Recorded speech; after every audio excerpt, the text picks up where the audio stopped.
Hello, Gloria Victis is a medieval PvP-focused MMORPG. Its main feature is a constant territory war between three factions with a directional combat system similar to Mount & Blade. Game also features a player-driven economy with multiple life skills like farming, fishing, crafting and so on. I bought it a long time ago, but I never spent too much time on it because I just don't like early access. However, in February it had an official launch paired with fresh start servers, so I decided to finally give it a go. I got hooked very quickly, so I figured I could do some videos about it. This one will be a short introduction to the game. I will also give you some tips which should help you out if you decide to try Gloria Victis yourself. You start the game by choosing the server and creating a character. Characters aren't server bound, so you can easily switch it later.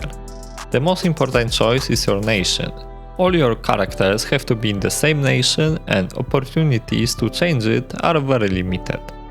Make sure to be under the same banner as your friends or you won't be able to play together. After choosing your appearance, you can answer some questions which will pick a starting preset for your character, or you can just choose your attributes yourself. Gloria Victis is a classless game, so in practice you only choose your starting attributes. You can reset them for free until you reach level 90 on your first character, so for now don't stress too much about it.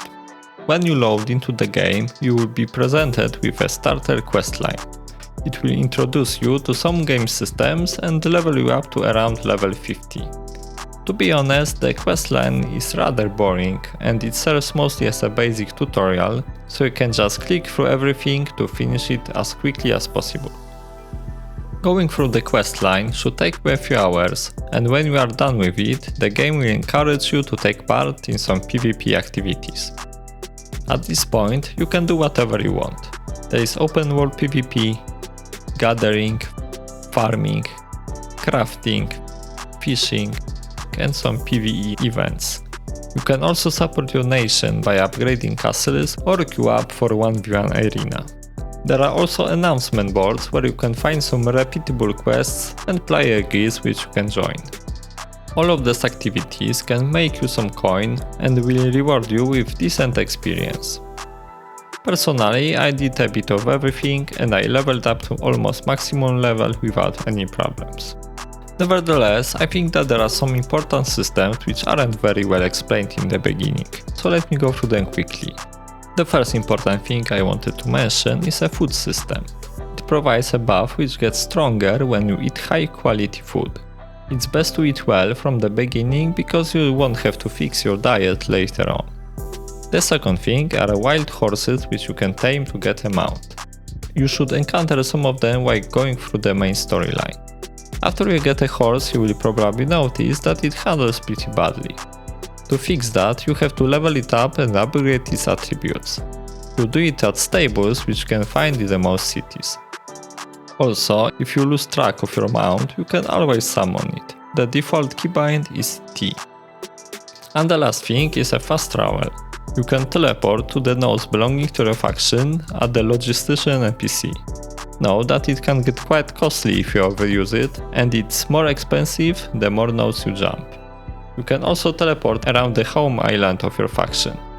You don't need a logistician for that, just zoom in on the map and you will see green markers which you can teleport to.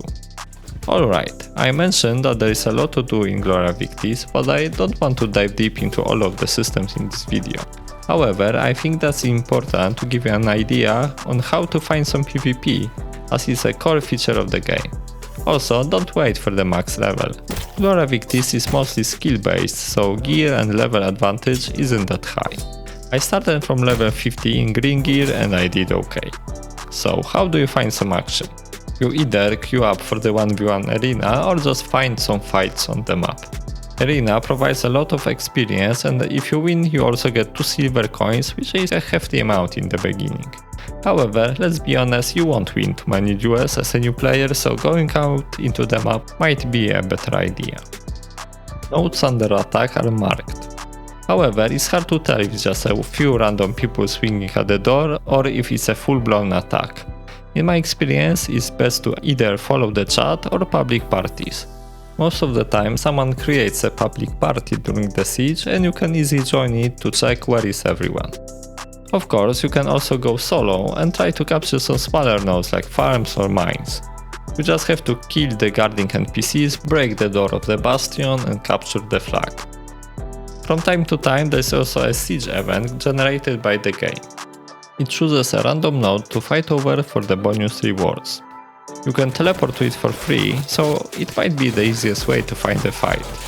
Keep in mind though that it doesn't guarantee that someone will take part in it.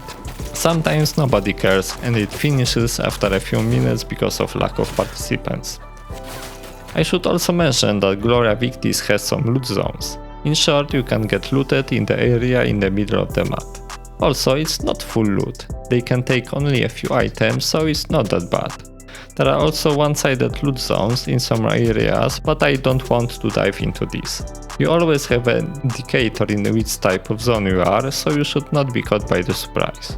Also, when there is an event pop-up, it tells you if it's the loot zone, so just keep an eye on it.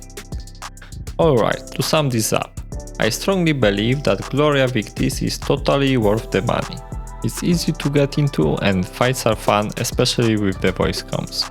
It's also casual friendly because you don't have to grind for hours to be viable and it's just easy to hop in for a fight and leave when you want. It also has a high skill ceiling and is absolutely possible to solo multiple enemies if you outplay them. And if there is no fight going on, then you can spend your time on life skills or upgrading castles to be prepared for more turbulent times. There are even some AFK activities if you like to leave your game running. Of course, there are some issues, but developers are very quick with solving them and you can just feel that they care about the game. If you want to find on my side, I am the Sagmar Empire on the Wall Street server. I hope you enjoyed the video, thank you for watching and see you next time.